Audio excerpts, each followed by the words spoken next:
All right, all right, all right. Let there be light. All right, I just said that I didn't see nothing on here about Ukraine and Russia. Nobody was talking about it. And then it popped up. Somebody was talking about it. I didn't see who was the content creator who was talking about it. But um in my lifetime, I'm 51 years old. So I done seen the Iraq, Afghanistan, and now the war of Russia and Ukraine, and whatever went on with Ukraine before with I guess it was with Russia when they was messing with them in 2014. So uh but this is more severe now. So what is this really about? Is it about oil? Is it about the pipeline over there? Is it about the natural gases? The infrastructure that Ukraine possess. What is it about? Why Putin is so adamant with he's so determined to take over that area. So as I was saying, it was put to me that Ukraine president is thinking about and going to be aligned with NATO.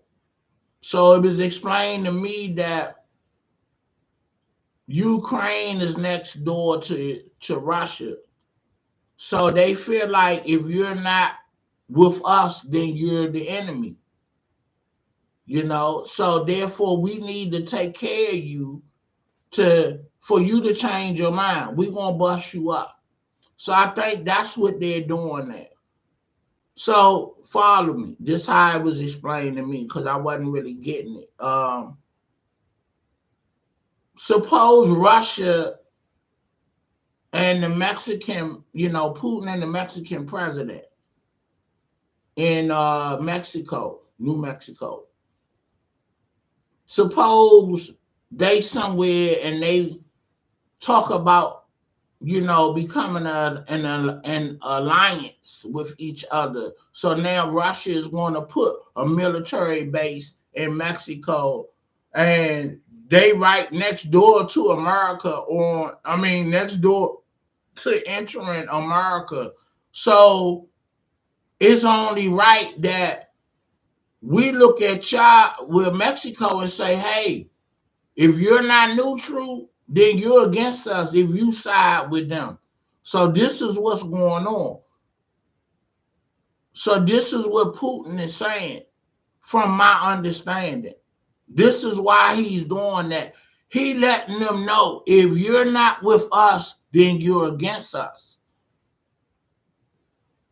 If you're not an ally, then you're an enemy. So the way it was put to me, if Russia and Mexico and New Mexico was to become an alliance, then it's our duty as Americans.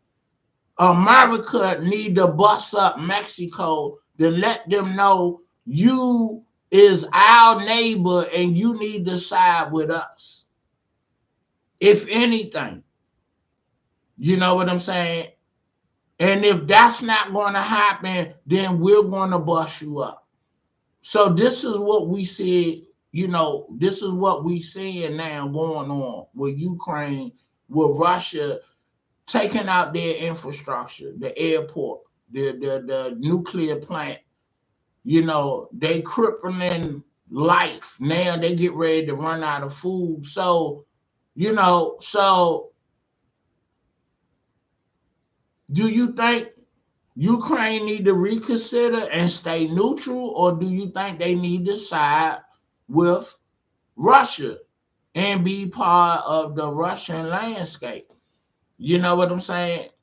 Because all the president have to do to save his country is say, we wave the white flag. We will become an alliance to Russia to keep our country safe from the people dying. They letting the women and kids out to go into Poland, but all the men that's 16 to 60, they gotta stay and fight.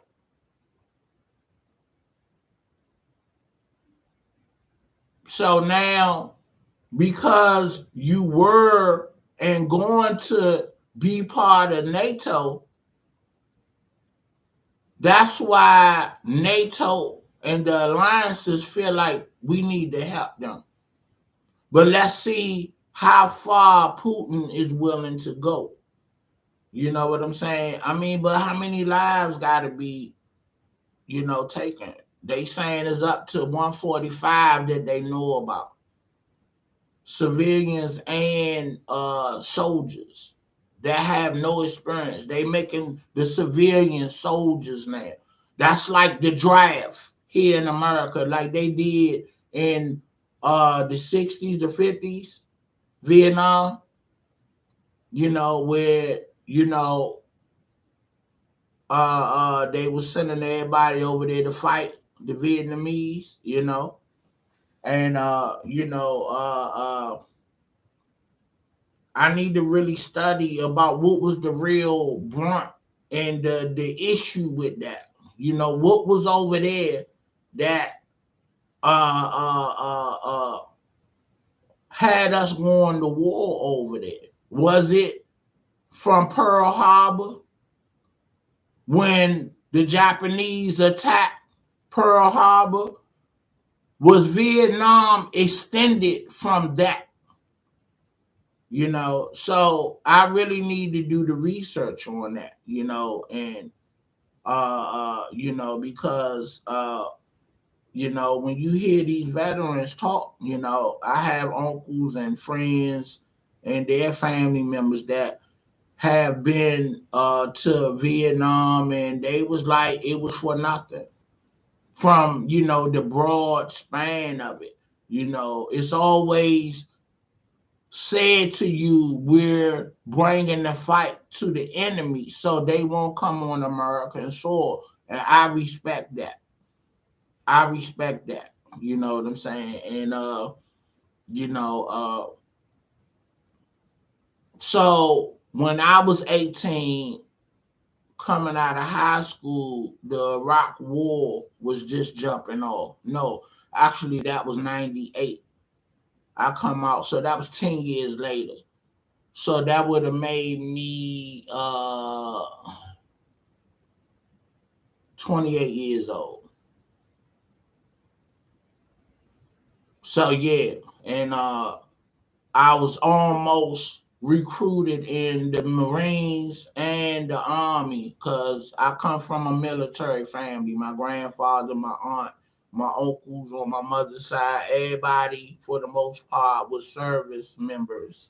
And uh I think honestly, I didn't go into the military because my father kind of cut, the tradition. So he wanted to do something different. So I was like, well, it's very much true that kids emulate what they see. So my mindset, I'm like, well, you didn't go, so why do I need to go? The legacy been broke. The chain been broken. You wanted to do something different, so I think I want to do something different. But I know for a fact, had my father went in the military, then I felt obligated to carry on the legacy. And so yeah, but I was almost a Marine and I was almost recruited in the Army. I did take the exam, and and they give you maybe a couple of weeks to really say, okay, once you turn this in, is no turning back. Once you sign that paperwork, that's what the recruiter was saying to me. Once I get this paperwork from you, you can't say you want it back. So take a few weeks and think about it. And the okay, that was actually I took the test when I was in high school, so I wasn't 18 yet. So the ROTC recruiters was like, take the exam and see where you score at and whatnot, and we can brush up on how you can pass it on what you need to know. Um, I had a low score, but I passed, and that was good for somebody that didn't study no material. So whatever was on that test, I did enough to pass. So, uh, so that's why I didn't go in the army, because my grandmother wanted me to go to college. I was for real just trying to get a job, for real, you know. And I wound up becoming a brick masonry because I was going to trade school, vocational school, and that was my trade, brick masonry. So I became a bricklayer. That was my first real job while I was going to college for that first semester, for that year. And then my grandmother was ill and she died from cancer, while I was in school. So that shook me right there. And so while I was in school, one of my homies that you know, everybody trying to, put a rap group together. We was doing music, hanging up at Howard, trying to make a buzz and get something going. Anyway, one of the guys went in the military, which was the Marines, and he came up UDC in his uniform, and you know, he was trying to be a recruiter. So therefore, he had to bring in some folks, and he was talking to me and some other guys. So he said, "Man, come take the test. Just see where you place at." So again, I passed. I did enough to pass. And the recruiter, I think they obligated to tell you that. I don't know if they do that now, but back in the day, in the 80s, early 90s, the guys were straight up with you. They like, look, bro, if you hand this in to me, ain't no turning back. You know, they're going to start the process on you, and it's a wrap. You enlisted, and do you really want to do this? You in school now. So, so, uh, again, when I was in high school, I didn't go in the army because my grandmother wanted me to go to college. So I did that. And while I was in college, uh, uh, uh, my grandmother was sick. So when I took the Marine exam, the guy was like, think about it, and you good with leaving your moms and your siblings and your friends, because this is a 4-year commitment. And I immediately said, nah, my grandmother's sick, and she wanted me to go to school. I'm up here, with the fellas, because, my man Brian just asked us to come take the test and maybe, hear the spiel that you want to be giving me about how great enlisting is. You see the world and the benefits and everything. But I wasn't trying to leave and not be with my grandmother in her last days. So I'm glad that I didn't enlist on that tip. You know what I'm saying? And honestly, when she died, I had no motivation to do nothing. I didn't want to attend school. I didn't want to enlist in nobody military. I just wanted to. First of all, I was devastated, and I was emotionally uh not functionally, not functioning emotionally. So honestly, I became a functioning alcoholic because I got to partying so much and drinking a lot. Just analyzing myself, looking back, that's really what happened. And so I was just working, and I was like basically bumping around from jobs to jobs because brick masonry didn't work out for me because I was scared of heights.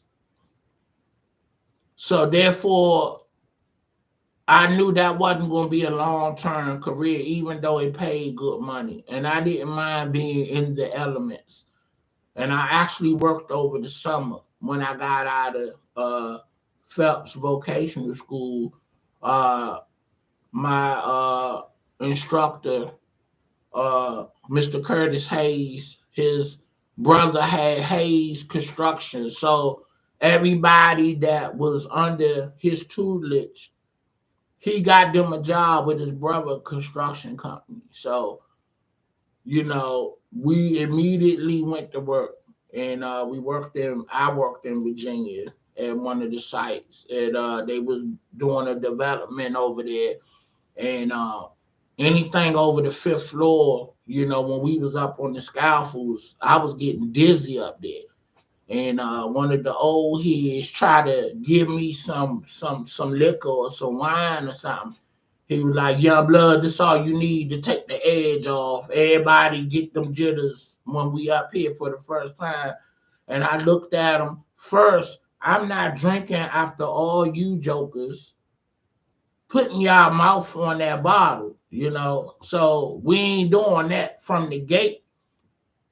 Then that's why you jokers up here falling off the scaffold because you up here drunk. So no, thank you. I'm good, thank you. Then I thought about it. At the end of the day, that's just how my mind think. I'm like, these jokers up here drinking and they, you know, if they make a wrong move off the scaffold, what you think they gonna do? And they grabbing for you for help. Excuse me. So what you think? Excuse me. So what you think that's gonna do for you? You going with them, right? You 12 stories high. You both dying once you hit the pavement. So that was another reason that helped my decision. Like, okay, I gotta do something else. So I went through a period of trying to find myself occupationally or what was going to be my career.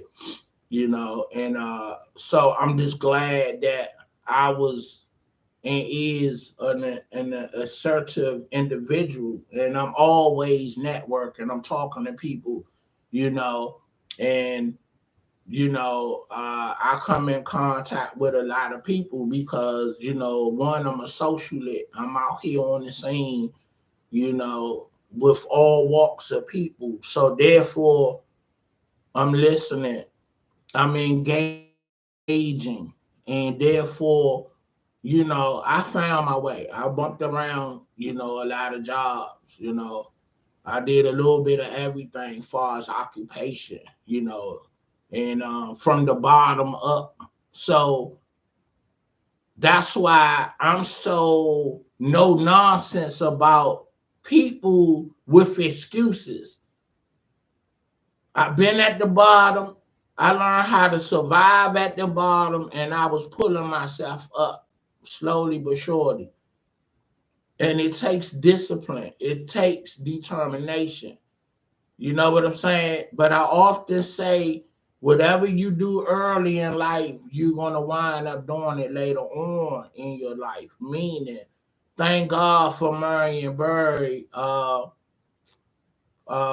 youth summer program, job program, because at 13 and 12, when I think we had to be 14, right? Yeah, to get that job, uh, me and everybody that took that job, we learned what it was to be independent and to work and get a check.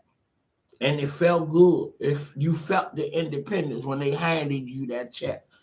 Like now, I feel so good on paydays because I went and I earned my income, and nobody gave it to me. I earned it.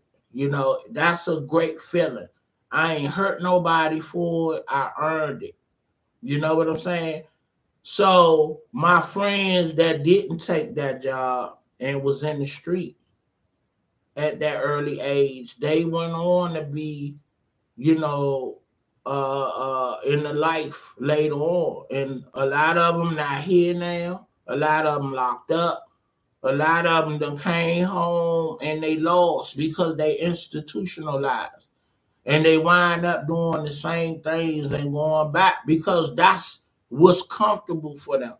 It's too hard to be out here and wait on a check every 2 weeks when you used to getting $1,000 a night, 500 to $1,000.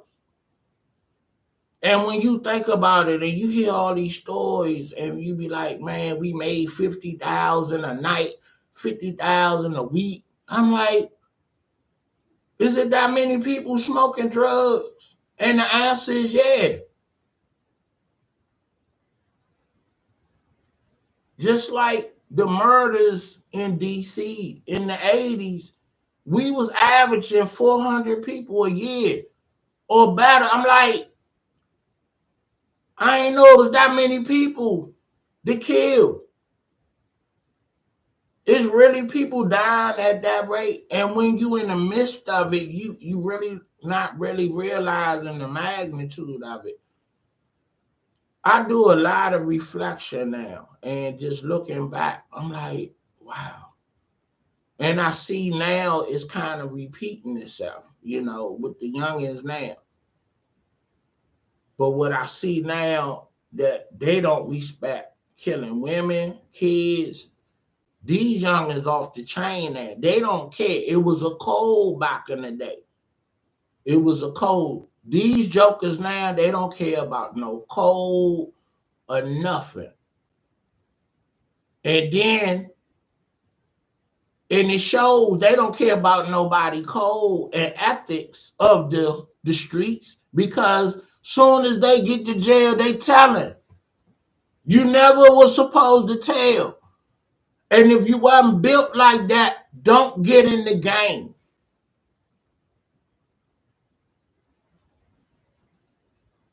So this is what I see now, you know. So I just thank God for my positive influences that entered my life. I thank God for knowing God. You know, my grandmother planted the seed, and then the angels that's been in my life that was righteous and trying to get me to come to Christ and, you know, choose God as an adult because I was baptized as a baby. So I've been covered by the blood since birth. But once you become, I say, 30 years old, you have a decision to make. Do you want salvation or do you want to be of the world? God not asking you to be perfect, but you need to choose a side. You want the world or you want to be righteous and under the umbrella? Do you want the world or do you want to be righteous under the umbrella of the covenant? Okay? So I'm gonna tell you something. At 10 years old, our building. At 10 years old, that was 1980. I was 10. Now, in 1975, we moved in a building, 1011 7th Street, Southeast, Southeast, Southeast. Anyway, by 5 years when crack hit, everything went to hell. Our beautiful building became a condemned, infested building. and living in that building for maybe 3 to 4 years until my mother could get us up out of there. It scarred me for life. We all seen the movie New Jack City, how base heads was in the buildings and on the grounds. I lived that. They'd bust out all the lights in the hallway. So we had to be in before it got dark because people was getting raped, getting shot, getting stabbed. They was selling drugs on each floor of the building. It was crazy.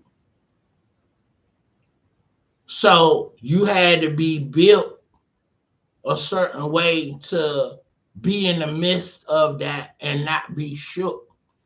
So you had to know how to move.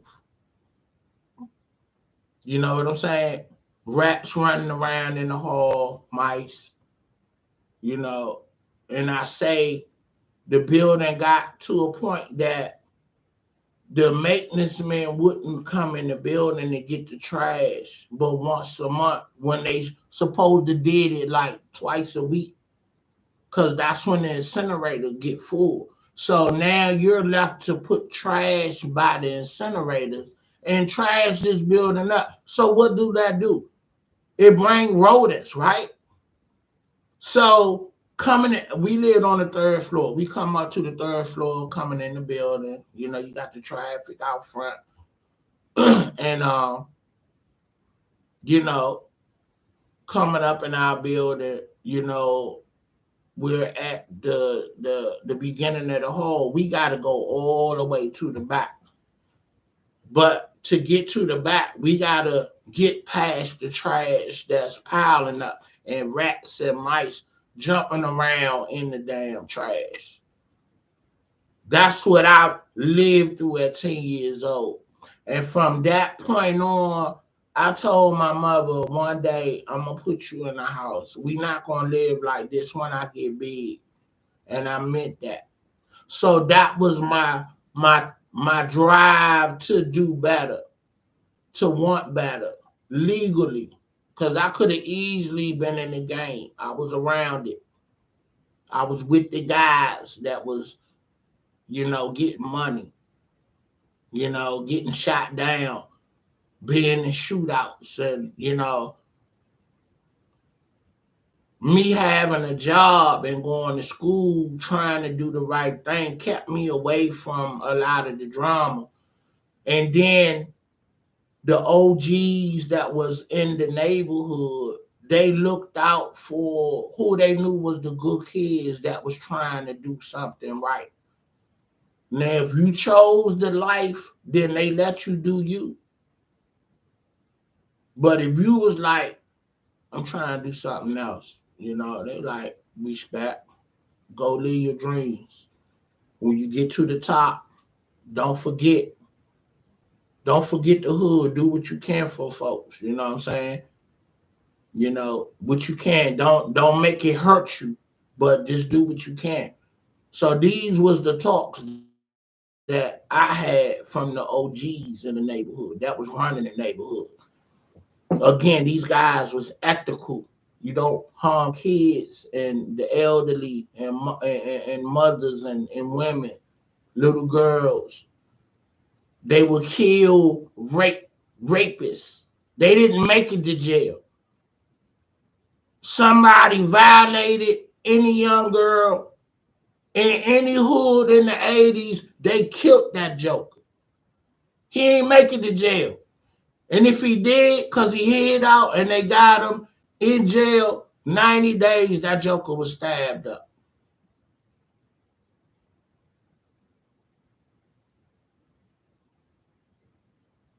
So the code, the honor code of the streets is gone. I don't know what these youngins doing now. They wilding. It's the wild wild west. No rules. So I segue like I do. I got so many stories. I be jumping from here to here to here. So, uh,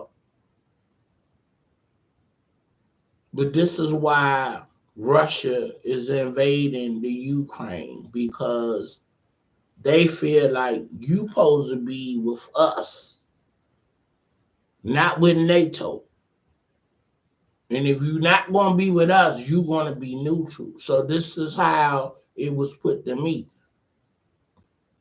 I was like, well, I wonder is Putin dying with some kind of, cancer or something. And, he's from the Soviet Union. He's a heir of the KGB. So I wonder, is this something that he just want to go out with a bang? I want to start a war before I die. That's how I think. I'm like, what is the reason? And then it was broken down to me. So what do you think? Chime in, let me know. What do you think? You know what I'm saying? So I see I got a guest up in here. Can you type in who are you? Can you reveal who you are? I see you checking out my show, so I appreciate you. Thank you. If you want to stay anonymous, that's cool. But look, I'm gonna end this, man. I got some music for you, and I'm gonna close it. I'm going up to Townsend and hang out with my son, hang out with my sons, meet his new girlfriend officially, and get acquainted. We're gonna play some ball, probably get something to eat. Might do a movie. You feel me? And we're gonna make it a day, man. And you know, Big Deneen. I'm from Maryland. Thank you. Thank you for joining me. I appreciate you. Can you subscribe and get all my content? And if you have a page, I will return the favor. Thank you. You know, I just took a picture of the screen so I can, I just keep the record of people about to subscribe. Thank you. Thank you so much. Thank you. I hope my content is worth you sharing with other people and whatnot. And thank you for joining me. And yeah, we trying to get monetized. We got a ways to go, but we building one brick at a time. I'm from Maryland as well. Enjoy your day. Good content. You're welcome. Thank you so much. Thank you. And you do the same as well. Enjoy your Saturday.